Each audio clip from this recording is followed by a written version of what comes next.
welcoming Mark Pascall on CryptoGirls. He is the founder of the Wellbeing Protocol, which is probably New Zealand's first charity DAO that is relatively functional. It's not quite a DAO yet, but it's going to get to that stage. So I'm excited to hear one of the first real use cases of blockchain that I think a lot of people will be interested in. I found out about the Wellbeing Protocol because Aya Miyaguchi from the Ethereum Foundation donated some money towards it and towards some Māori community. And so having that connection from Japan to New Zealand and potentially worldwide, worldwide people donating money to New Zealand local communities is really exciting. So I wanted to interview Mark Pascall because I want to hear more about Wellbeing Protocol and its stages and what its goals are and things like that. Thank you so much for coming on.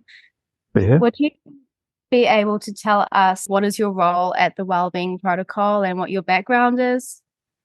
Yeah, I'll start with my background. I'm a technologist by trade, so I've been started out as a software developer and then spent many years running a software company, and then about 7 or 8 years ago switched into the blockchain world. And so essentially I ran a blockchain software company. So we were doing smart contract auditing and working mostly in the Ethereum space. So about 3 years ago, I kind of had this vision that I wanted to do something a bit different, and sold my company and embarked on this project, which is now called the Wellbeing Protocol, basically with this vision that we could use decentralization technology for social good. I was seeing in all my time in the sort of Web3 world, blockchain world, I was seeing some amazing innovations, some really cool people, but a lot of it actually wasn't helping real people on the ground. A lot of it was just making rich people richer, and there was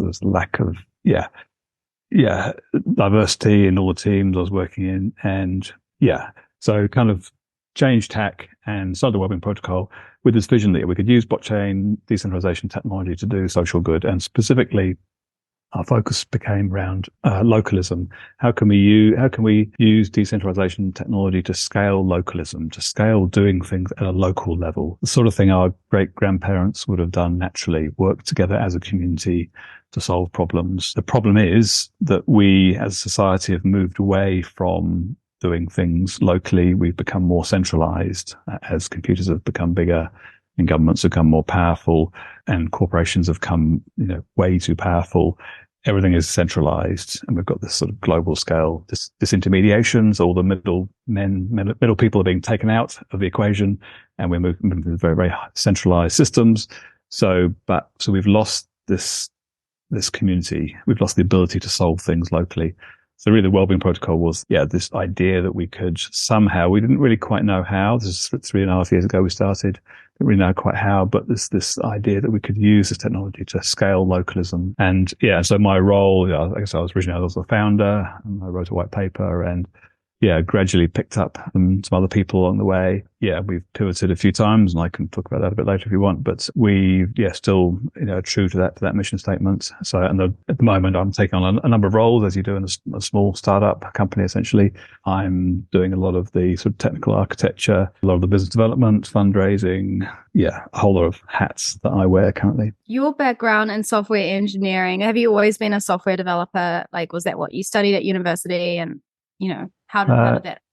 Yeah, it actually wasn't. I actually did a degree in acoustical engineering, sound engineering, and also taught windsurfing for a little while and did some silly things like that. So I kind of transitioned into software development from acoustics. So I started writing software for acoustic prediction solutions, and then found more opportunity in pure software. So I went down that route quite early in my career. Have you found that for people who want to get into software development and blockchain and things, how helpful have you found your software background in developing Wellbeing Protocol? I think it's important. I mean, I think the sort of the geeky, nerdy side of writing code is just one component of any project. The fact that we were ultimately a software solution, yes, I think it's quite important to have somebody who knows that stuff as part of the team, but it's one of many roles. I've now got a sort of a co-founder, Benjamin, and we've got some other people supporting us. So we have very different skill sets, and that's vital. And I'm really curious, what will your role be once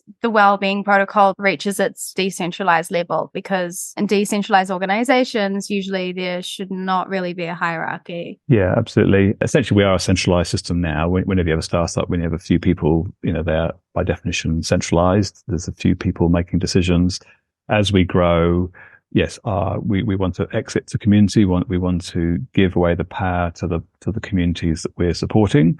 But that's a journey, and we're seeing lots of experimentation on sort of best practice around how to do that well without things falling apart. Because sometimes decisions need, it's best to make decisions through some sort of hierarchy. But essentially, what we're trying to do is to create a path so that it's relatively easy to sort of flick the switch and become a DAO when the timing is right. So we're sort of implementing sort of DAO-like practices as we go. And but we need to get to that critical mass, that critical size before we can, and ultimately have more users, more developers. We need to be a bigger entity before we can make that switch. And as to my role, I mean, I think I love the idea of I'm a big fan of sociocracy and holacracy and teal. These are kind of methodologies that promote the idea that you have multiple hats, multiple roles in any project, and you energize roles, and you change. It's much more of a fluid system. So as opposed to a traditional hierarchical company, which has quite well-defined roles and job descriptions and KPIs and all that sort of stuff. Sociocracy, holacracy, those methodologies promote the idea of much more fluid roles that can change and adapt in response to tensions. These are external sort of stimuli or issues, so they change weekly, and so you have this much more fluid system. So I might have 4 roles. I might do a bit of this someday and a bit of that someday, but each role has well-defined accountabilities, and so you have this structure, but it's much more fluid. The other difference in a DAO type structure is that you tend to sort of pull work as opposed to be given work. So in a normal company, your boss, essentially, however it's framed, but essentially your boss is telling you what to do, and you report to them, and they decide, whether you get fired or not. In more of a DAO, the DAOs I've been involved in, it's more about saying, hey, here's the vision, the mission for the DAO. I have got these skills. I would like to propose to the DAO that I can do this thing that will get us one step closer to that vision. So I put a proposal through. The DAO decides whether my proposal, and I say how much I'm going to charge and all those details. And if the DAO votes on it, and I might be a voting member of the DAO as well, the DAO votes on that proposal, and it may or may not get accepted. So it puts more of the onus on the person who wants to work to find that thing that they're good at. Yeah. So I may take multiple roles and do multiple things as we grow. Yeah, I've seen one DAO, like I've interacted with one DAO before, and it's been really interesting how people will like original founders or contributing people will basically pitch to the DAO what they want to do in the next 6 months or year, and the DAO either rejects that or accepts that. There was one guy who kept getting rejected because no one could see previous work, and he was trying to charge a lot of money for things they didn't really want. I just found it fascinating. Like, this DAO actually is working. Yeah, it's certainly not perfect, and I've seen it work not so well sometimes and work really well in other times. Because the thing about a hierarchy, which is what we're not used to from school through to companies through to government, is a hierarchy is by definition, there's less rungs on the ladder as you go up. So you have to fight to get up, to get that pay rise, to get that responsibility. So it tends to favor more masculine qualities of aggression and fighting to get up, and less feminine qualities like cooperation. So inherently a hierarchy is, I would argue, is not good for equality. Whereas the DAO and sociocracy and holacracy and teal, those sorts of concepts, you can start to experiment with much flatter, more collaborative systems for incentivizing behavior and incentivizing people to work towards the mission or the vision of the DAO. So I think it's quite an exciting space, and we're going to see, we are seeing this Cambrian explosion of people trying new ways to organize themselves and most are failing, but there's some good examples of this where it's not and doing really well. If anything, blockchain is such an interesting thought experiment, like it's brain exercise. And I feel like the DAO is a perfect example of that, just experimenting with new structures and political structures and how that can work. And it's nothing like we've ever seen before. So who knows? It might work. Yeah, I think it gives us this greenfield platform to experiment with new governance systems, and that's the exciting bit. And so, because really, if you think about a government or a company, or it's just a group of people deciding to allocate resources, money typically. That's a treasury and it's a government system. That's what a government does on a bigger scale. That's what a corporation does. So now that DAOs can hold treasuries, well, they have since the beginning, they can hold, real value in the form of crypto assets. And we can build really quite sophisticated governance voting mechanisms. So we've been playing a lot with quadratic voting and conviction voting, and we can start to sort of explore quite different ways of how those groups of people make decisions, and reputation-based voting, weighting, all that sort of stuff. So that's the exciting bit, I think. I'm actually, like, the more I talk about the Wellbeing Protocol, the more I'm excited, because I've always imagined, like, New Zealand government, I think it would be good if not only MPs vote, but the people vote. But currently there's been no mechanism to do that. So having the Wellbeing Protocol as a first use case, I guess, in New Zealand, is pretty exciting. Like, who knows what that might mean for New Zealand politics in 30 years. I think what we're trying to do with the Wellbeing Protocol is to create an alternative but complementary system. I mean, we're not trying to get rid of the New Zealand government. There's certain things that need to be controlled centrally. But what we're saying is that there's a whole lot of stuff at that local level that perhaps isn't being decided locally. It's being decided by bureaucrats or people who run charities, or, well-meaning people who are often outside the community. They aren't as close to the problem. They're not as in touch with the community as they could be. So if we can use technology to give those small groups of people at a local level, really make it super easy for them to transparently make decisions and allocate resources. And it could just be 15 people who want to create a shared community garden in their local area, or 200 people at a local parents of kids at a local school who are worried about technology and mental health.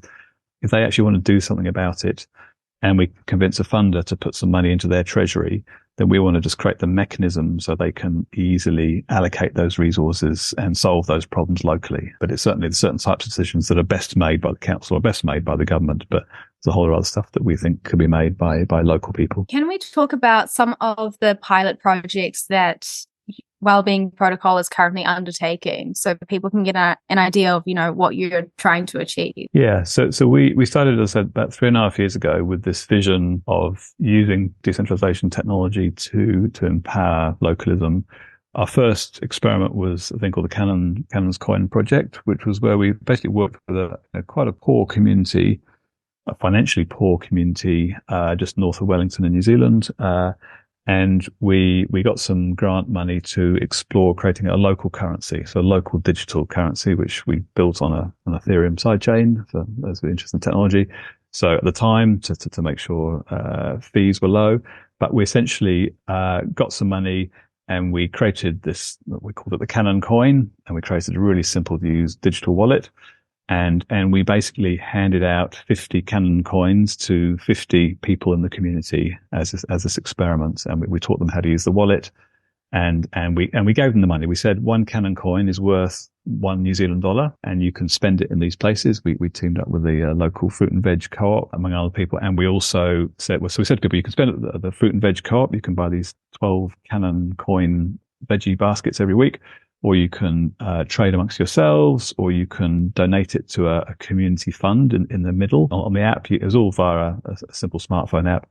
So you can donate it to fund, and you can make decisions around where that shared stuff goes. So it was a very small scale trial, and a lot of it was about exploring the use of the technology in that sort of community. So these were sort of people from all walks of life, older people who hadn't used smartphones before.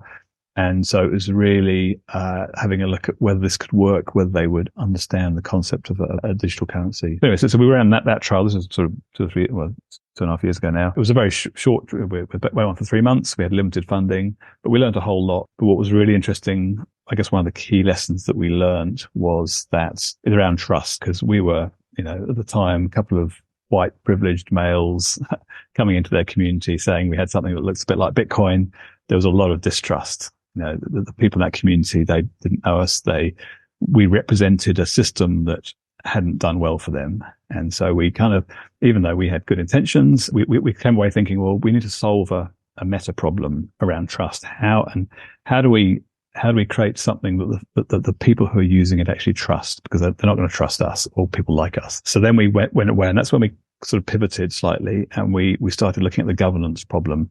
And that was where we sort of brought in the DAO concepts of, okay, well, we need to create an entity, a sort of a DAO-like entity at a local level that the people of the community actually govern. It's their DAO, not ours. They control it, they make decisions, and they allocate those resources. So we need to solve that problem first. Once we solve that problem, then we can start building the tools like a local currency or a savings pool or a volunteer coordination tool or whatever. We can start to build the tools onto that governance system. So that's when we essentially changed direction and started looking at sort of localized DAO structures and governance and voting systems. So quadratic voting, conviction voting. And we, basically got some funding from the New Zealand government to work with a small Maori men's health group. So just 15 the guys in Lower Hutt near Wellington, a health group. They came together every week and they support each other's health. But health in the sort of local cultural context. And in New Zealand, in sort of Maori culture, they have this thing called te whare tapawha, which is more of a holistic view of health, and quite different from the sort of typical Western view of health. So we wanted them to apply their framework to that problem. And so, yes, we got some money to work with this group and to actually build a bit of software and to run a trial. And that trial, that was kind of our second main trial called the Tunnel Order Trial. And there's details on our website, wellbeingprotocol.org, where they were basically given, a significant amount of money by the New Zealand government, and it was trickle fed into their fund, their treasury of their DAO, essentially. And we built a system that made it very easy for them to come up with ideas, move them through to proposals and projects and get them funded. So it could be, really small things like we want to fund a trip to the beach for the guys to celebrate something. Because we think that would be really good for our group. We need some petrol money, or it could be a bigger thing like a new running machine or something. So, but essentially it was up to them to decide where the money got spent, not the government. And it was all held together by this, we call it constitution. So essentially the DAO constitution, this is the set of rules that the community and the funder, in this case the government, agreed on. So that was written down and it's on the app and you can sort of read it. And so anybody who joined the community essentially had to say, I agree to that constitution, which put the boundaries of what the fund could be used for. And yes, that was essentially our second trial, the Tunnel Order Trial, and that started in May last year, and that went really well. And on the back of that, we've been talking to a lot of people around what we've been doing, both in New Zealand and in the UK. And yes, we're running 8 or 9 more trials now across New Zealand, across the UK, local councils, throughout New Zealand and philanthropic organizations, community organizations. So the momentum is really growing now. How did the guys like using, the DAO? Did they find it easy? Yeah, it was a process. We worked with them closely. We had a bunch of workshops and because they didn't essentially know it was a DAO for them, and it wasn't really a DAO in the true sense of the word. It wasn't on chain. We focused on the front end, on the solving the sort of user experience. That was, how do you make it super easy for these guys to come up with ideas on the phone? Just press a button and talk it, record your idea. And then voting was, simple sliders. And we built in this, we abstracted a lot of the complexity around conviction and quadratic voting into a really simple interface. But even then, we had to, there were some training sessions and sort of lots of back and forth, and they helped us evolve the interface. We worked collaboratively collaboratively with them to build the thing. After a while, that they really kind of got it, and found it they're really easy to use and were really engaged. Because there's a lot of talk in traditional elections around the lack of engagement, lack of not many people vote in national or local elections. But when you've got a hyper local system, people do vote. They are engaged because it directly affects them. So these are proposals that affected these 15 guys directly. So they went on the app regularly and they changed their voting patterns, and we observed that, and we worked closely with them as we went. So generally, it went down really well. What age group were these guys in? Yeah, ranged from, I think, 17 to 60. The only reason I ask, I just read a paper that young educated men tend to use Bitcoin and cryptocurrencies more than any other age group or gender. What was the Ayamiyaguchi project? So that's another project in the similar region in Lower Hutt near Wellington. That was a kind of this a third trial where it was quite a different focus in that they were existing sort of food hub. They were running courses teaching young people how to grow food with a sort of a cultural lens. And so we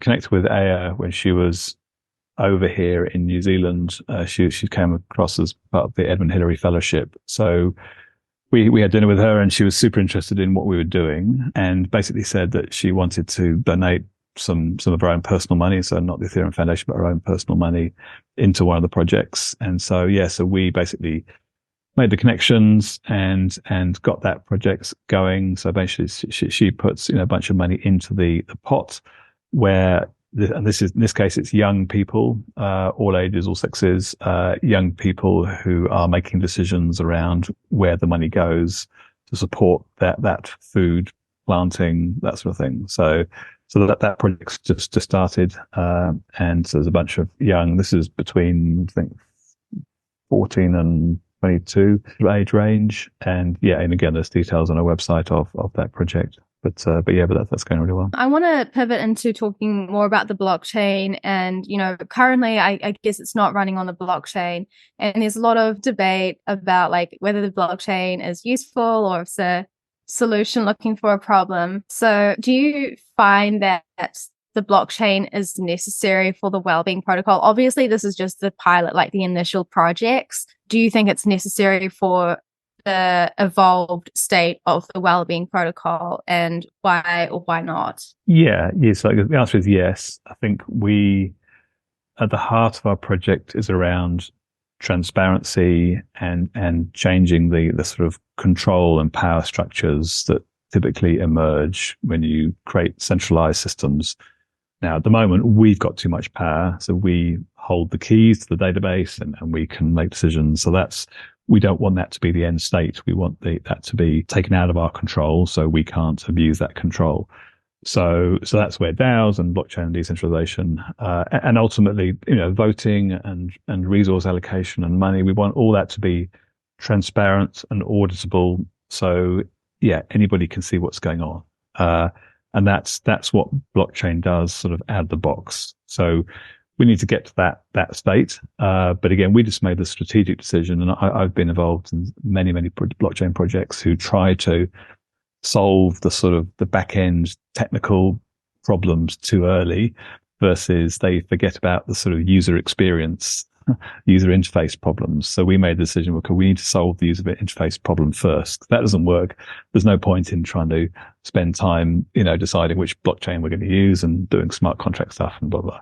But what we did do is take on board mostly through my sort of background and experience in the Web3 world, is to take on board the design patterns that were emerging in blockchain and DAOs, and use that when we were designing our essentially a Web 2.0 system, so that it will be relatively easy to transition into a full Web3 project later on. I think that is a really smart way to approach dApp building, because I think a lot of people try to go into the smart contract side of things first.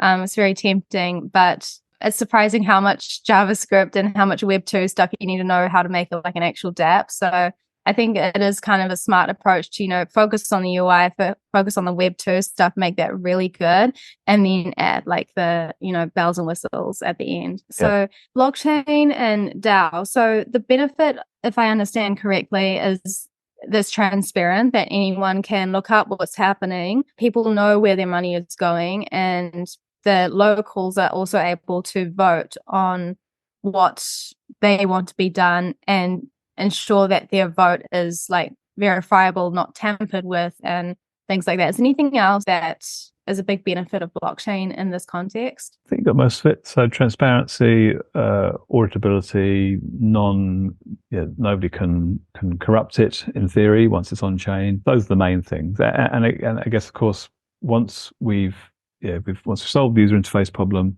we've got it on chain, we can then scale it, but not scale it in a traditional way. So people think of, a SaaS product and you just start small and grow your database and take over the world. But we want to scale by replication. So we don't want our communities to get bigger and bigger. We want to replicate them. So we want 1,000 communities or 10,000 communities across New Zealand, across country, whatever, all working on their own local problems.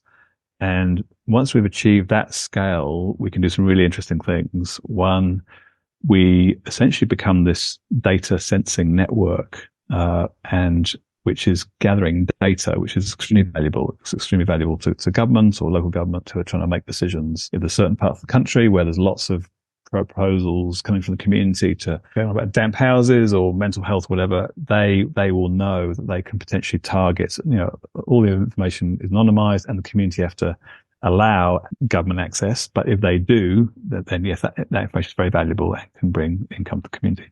So you create this data sensing network, and you can also start to create sort of interactions or interoperability between these sort of cells. So it becomes more of a cellular network, how a body is designed. It's, our body is less of a hierarchy. It's more of a independent cells working and with transmission routes between them.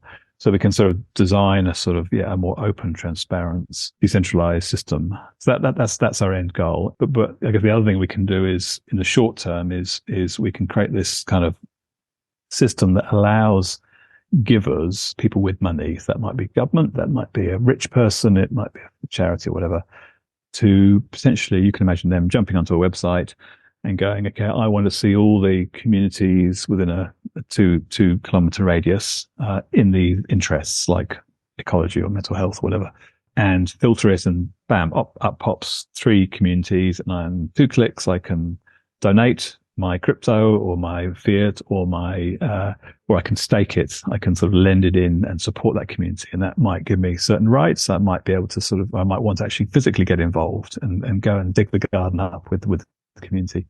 What we do is try to like create a connection between the sort of the real world and the sort of the crypto Web3 world, which, is often between people who've never seen each other and don't have any sort of human relationship. We want technology to help support real human relationships, people actually getting together and talking in a room.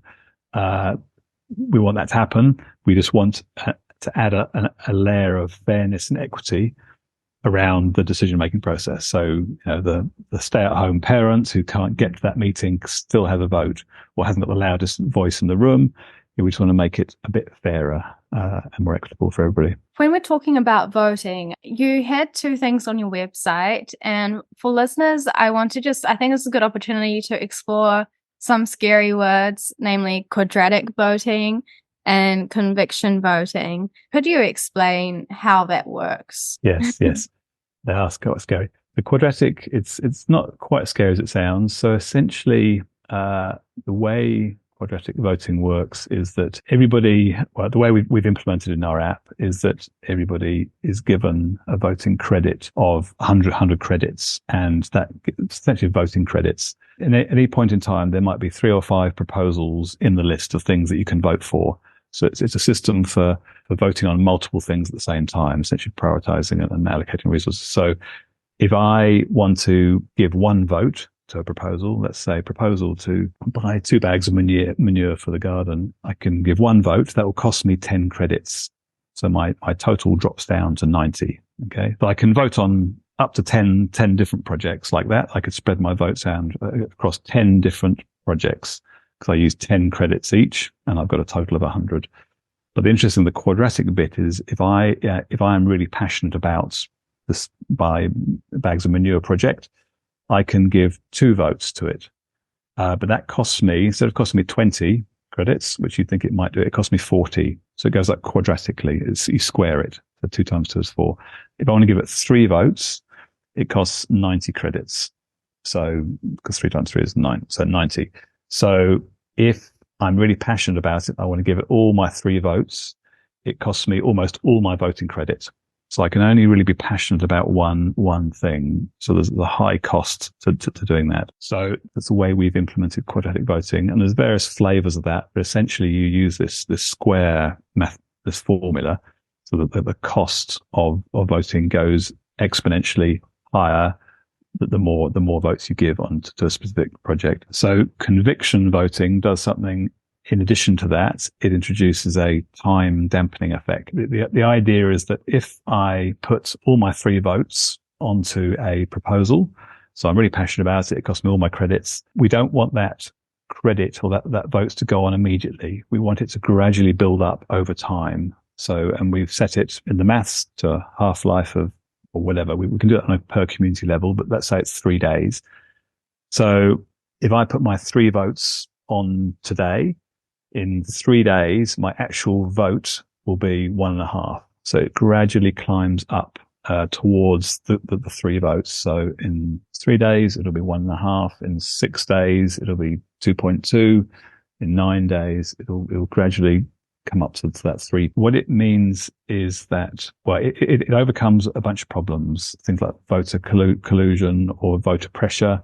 If people are in a room and they feel pressured to vote one way because somebody's sort of forcing them to, it doesn't actually matter because they can put their 3 votes on in the meeting, and it won't have an effect, time damping effect. They can go home and just put the slider back and come back. So that's one aspect of it. But I guess the more interesting bit is this combination of quadratic and conviction voting gives us this mechanism to reduce a fundamental problem of any voting system called the tyranny of the majority. So in any voting system, the majority sort of tends to win by definition. If you can imagine in our system where we've got the quadratic and conviction voting running, it's a group of a minority within our group. Let's say we've got 15 people in our community and there's a minority group of 3 people. They want to put a proposal that's really important to them as a minority. So you can imagine if they all put all their 3 votes on, so 3 of them, that gives them 9 votes. So it gives them quite a lot of votes, and they can't vote on anything else. But that's the kind of the downside. But yeah, they can be passionate about it, and if they hold their vote on there, it favors them. So conviction voting favors people with long-standing conviction over people who are changing their mind all the time. So if they put all their votes and they hold it there, that minority is more likely to get their proposal across the line than a system that just had one person, one vote and didn't have those sorts of mechanisms going on. It's just a different way of capturing sort of group preferences when you've got multiple things to vote on. So I hope that made sense. Yeah, how I learned about quadratic voting in the past was about a way to prevent super rich, or like rich in quotation marks, people from having too much power. Yeah. So like the more credits you have doesn't mean necessarily, like, yes, it does mean that you have a little bit more power, but not so much more power that you just like automatically become a majority. So is that like a... That's another, not to be confused with quadratic funding, which is a kind of a variation on that. So projects like Gitcoin, which some of you may have heard of, uses quadratic funding, which is very similar. It's the same concept, but it's just turned on its head a little bit. But essentially, yes, you're right. It's often used for that sort of reducing the impact of that extra power because the cost of putting those 3 votes goes up so much that it gives less power to the rich, essentially. So that's one aspect of it. I might actually talk to my professor about it because he might be very interested in studying preferences and optimality and that the next point is about charities and business registration philanthropy. And on our last call, you were talking about how the New Zealand charity system is not as sophisticated as the UK, or there's like in the UK, there's some better mechanisms where it makes it easier for businesses to donate to local communities. So I want to talk about that, especially with a focus on, is the DAO potentially achieving more efficient results for local communities? Do you see that there's like costs involved in the traditional way that you think they can be avoided in the DAO? Yeah, okay. So two parts to that. I think the first question about the difference between the UK and New Zealand. Yeah, I think just because of the bigger size of the UK and Europe, what we found over there was that there's this quite mature network of, it's called participatory grant making. There are companies that specialize in it, groups, and London is sort of divided into 6 bits where they've got sort of companies that are doing a lot more community involvement, sort of community decision-making projects. So we've kind of tapped into that network and found a lot of interest in what we're doing. And that wasn't really as mature in New Zealand just because the population is so small over here. And I think in the US as well, there's a lot of work going on in that participatory whatever. So people are becoming more aware that perhaps the pendulum has swung too far towards centralized organizations making decisions that affect local people. So there's this general feeling that we should perhaps push it back a bit and give more power to the people. So we're kind of tapping into that network. So we would argue that what we've built has a potential to radically change that efficiency thing. If you think about it currently, our system of supporting people who perhaps haven't, for whatever reason, done well out of the capitalist system. We have a system of social welfare, and we have charity, and we have philanthropy that basically involves people with money and power benevolently giving to people without money and power, and it creates dependencies, and it's not good for mental health. And there's lots of well-researched evidence around why that's not good, and why it's so much better if you give people autonomy and to make their own decisions, especially in a group at a community level. So there's lots of really hard research. So what we are saying is, so this system exists currently where you have this sort of hierarchy of funders, often out of our tax system or big philanthropy, that filters down through this hierarchy of charities and organizations who are doing wonderful work, but it's not a very efficient system. And often these organizations are competing with each other for the same pots of money. So they have to spend a lot of time, with people who can fill out grant applications, and they're fighting for the same pot of money, blah, blah. So it's a very inefficient system. What we're saying is our app, our technology can cut out all of that and basically create a route directly from funder to local community. And that can be automated. So your average charity, I think there's figures like, 40 cents in the dollar pops out to actually help the people. The other 60% is in running the system. So if you sort of multiply that by, all the different layers. So what we're saying is, with our system, potentially, funder, which could be a central government agency, could put money into 1,000 pots, across the country, and that would instantly go to the community. And so you cut out a lot of that inefficiency. And in fact, you get, we would argue, higher than 100% efficiency, because the community will often volunteer and put extra time into projects that they are involved in making decisions around. So an organization puts $1 in, they might get $1.10 out in value to the community, because the community is actually augmenting and putting extra resources that they've generated themselves into supporting that thing. So yes, to answer your question, we do think we're fundamentally challenging that efficiency status quo. That's incredible. I think that businesses will love this because they know they're getting more for their money, and charities will obviously also love this too. So it's a win-win situation. For potential funders watching this, would a DAO be considered like a charity in the New Zealand organizational structure? And would that donation be tax-free? What's the kind of practicality? Yeah, good question. And nobody quite knows. I know as has plagued the whole Web3 world, is that it's the speed of government and legislation and the lawmaking system is just way behind what's actually happening in the real world. And, when you're dealing with exponential technology growth, the legal system moves a lot slower. So there's a lot of uncertainty around that, and we've spoken to various lawyers who specialise this in New Zealand, and yeah, generally the response is, well, yeah, you can try this, but there's no precedence. You might be all right, but we don't really know yet. So we've taken the view in the short term that we've kind of got two identities. We've got the sort of the on-chain at the moment. It's the most safe. It's the treasury where we could potentially collect donation money to help support the project. But we've also got the physical charity status through a collective gift collective. So we've got charitable status, which is tax deductible expense. So if somebody wants to give us real money to support the project or to directly put into a community project. So there's kind of two pots, and we keep them very transparent and separate. But there's the pot to sort of support the infrastructure build, the project to help us grow the team. And then there's the pot, all the little pots for all the little projects that are going on that as the trials get more and more. So potentially somebody could donate to either of those or both. That's the sort of infrastructure we're building out and want to make super easy to use. In your ideal world as a founder, would the charity rules move to fit the concept of a DAO, or do you think there should be another kind of entity to exist, like a charity DAO? What would you like regulators to do is basically what I'm asking.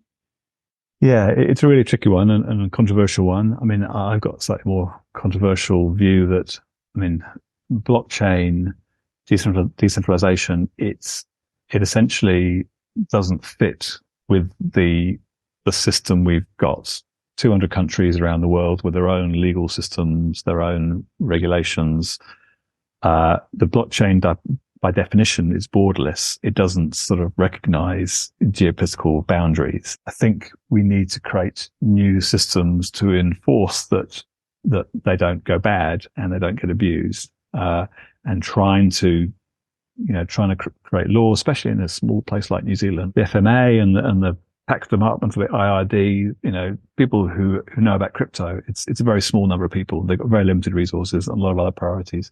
So I think it's not going to be perfect, and there's going to be bad things that happen. But I think at the end of the day, it's going to happen, and the Web3 world is going to grow, and we need to almost regulate ourselves. If we decentralize properly, then there's a different form of control because all the rules are transparent. The code, the treasury, there's bad stuff happening. We can see it in plain sight. That doesn't happen in the traditional system. So we need to think differently around how we manage risk and how do we stop this stuff from being abused and people being, fleeced. And, so it's a challenging space, but, and I certainly don't have the answers. Would it be possible, like in the meantime, because, I think for certain New Zealand assets and like the stock market and stuff, they're only allowed a certain percentage of foreign investment.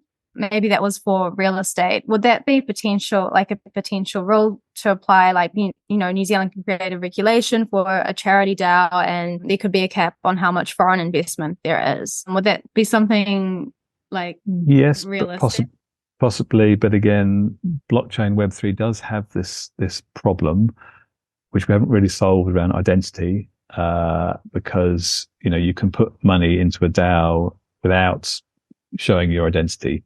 So nobody knows who you are or what country you're in, so now you can apply, you can make a rule that says, if you're going to have some sort of legally recognized DAO in New Zealand under New Zealand government, under New Zealand law, you need to go through KYC. You need to actually prove who's doing stuff, who is voting. And that's an approach that a lot of DAOs are taking. But then there's a more purist view that says, hey, that's not the right thing to do. We should allow anonymity or other blockchain-based identity systems. And there's a bunch of projects that are working currently to solve the sort of identity problem, peer-to-peer identity verification, which don't rely on a central attestation service. So there's all that going on, but it's moving quickly and there's no easy answers. I'm sure you've been talking to Alex Sims. We interviewed her quite a while ago. I think she also doesn't know all the answers either, even though she's a super expert. Yeah. No. Yeah. There's a lot of people trying to make sense of two very different systems, and working out how we can make them work better together. Moving on, I want to talk a little bit about open source. So is the Wellbeing protocol currently open source? We're not currently, but we are going to be. It's kind of at that point we just need to get a bit more momentum, a bit more scale. We need to sort of get our code better audited and that sort of thing. And then once we're ready, we'll open source everything. Could you explain why it is important to open source projects like this? Yeah, so I guess it's worth saying that, so I mean, when you're on the blockchain, if you're writing smart contracts, they're essentially open source by default. So everybody can see the rules of the back end, what the business rules at the back end. The kind of the front end, the user interface, which might be an app or a website or whatever, that can be proprietary. That can be, i.e., that only the developer can change it and take a copy of it and modify it. That's proprietary software, and that's most of the software we use. We use Microsoft products or Photoshop or whatever. They're examples of proprietary software. They invest a lot of money building that thing, and they own it. They're the only people who can sort of basically, and they basically rent it out to you. The open source sort of philosophy is, which pretty much underpins the internet. All the software that the internet's been built on, the protocols, TCP/IP, HTTP, those sorts of things, the email protocols, they're all open source protocols. An open source project means you can grab a copy of the code. Websites like GitHub, which acts as kind of repositories for all this code. So you can go to GitHub and you can download a complete copy of all the lines of code that have been written to make this specific project work. And then you can copy it and you can make your own version and you can modify it a little bit. But I guess the reason why you might open source something is because, well, ideally you want to encourage people to work on the same project, contribute. If it all fragments and everybody just creates their own copy, then probably nobody really wins because they just create millions of copies that are all, being worked on. But ideally people converge onto one main project, like Linux is a classic example. Which sort of underpins a lot of the internet sort of backbone. If people converge on one or a small number of projects, then many people working on one project makes it move much quicker and it's much more secure and it's more robust. And so you generally get better quality projects because you've got thousands of people around the world all using it and making it better and spotting bugs. Generally, open source aligns with sort of Web3 and blockchain, because it is all about transparency. It's about not having those power hierarchies where Facebook or, for example, Facebook or Uber, these are all, closed source projects where we're essentially, serfs on Zuckerberg's kingdom. So we're renting to use their world. And that gives them a lot of power. And we didn't elect them. It creates these real problems when they become too powerful. And that's where blockchain is kind of hopefully stepping in to say, okay, there's an alternative way. We can create a Facebook without Zuckerberg at the top. We create Uber we go as a community, actually, where the taxi drivers own tokens that represent Uber and can make decisions and benefit if Uber does well, or Uber blockchain version.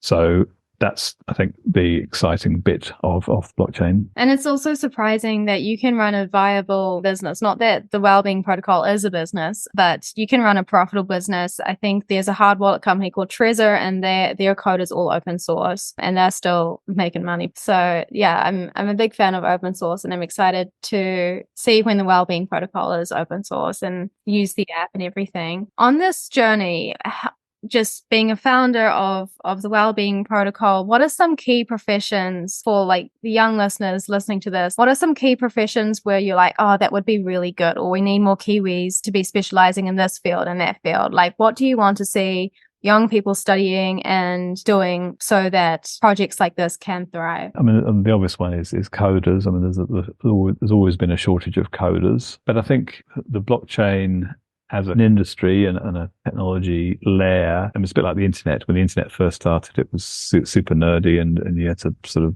type in long things so you can get onto it. We've now got sophisticated interfaces and we can build on top of that. So we're now blockchain infrastructure, and a blockchain will the word will probably just go away after a while. It's more around decentralization, decentralized projects and products. And that opens up opportunities for all sorts of people with all sorts of skills and backgrounds, from designers to community builders to, to whatever. We're always looking for developers. We're always looking for, I guess, community builders, people who understand the technology, who can build relationship. I mean, PR, community building, whatever you want to call it. It's about building momentum, getting more people to hear about it and become evangelists of what you're doing. Yeah, because ultimately for us, it's, because, we're going to open source, we've got no IP to protect, we're going to be sharing everything. The way we're going to succeed is to build momentum, build a community who are aligned with what we're doing. I think that's what I'm hearing from, people like Alex Sims and Alison Mackey, that even just understanding like how blockchain works and understanding the basics can get you really far into working with decentralized organizations. Yeah. I think understanding the principles. I mean, you can get sucked into sort of getting, super technical on the smart contract side, but understanding the principles of decentralization, understanding how Bitcoin works, how Ethereum at a high level works, just means, but actually also playing with a DeFi protocol, going onto Uniswap, buying some tokens, joining a DAO, putting a proposal in, voting on somebody else's proposal, getting your head around MetaMask and wallets. It doesn't take too long, and there's loads of good resources out there to support you. If you can get to that stage, then yes, you may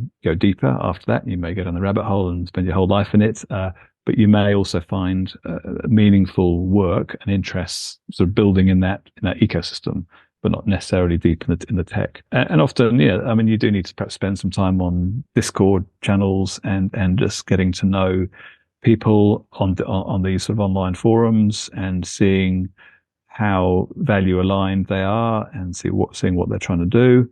But yeah, if you persevere, it can be, you can certainly earn a living. You can make new friends. You can build a career. I mean, I'm sure so many listeners, we have so many girls that like are interested in blockchain and they're like learning a little bit here and there and just like, having that kind of validation, like you're on the right track, don't need to like get super technical, but just understand the ideas of blockchain. It's really validating to hear from someone who's made an actual organization. And I think as the industry matures, there's greater appreciation that lack of diversity that is currently there is a problem.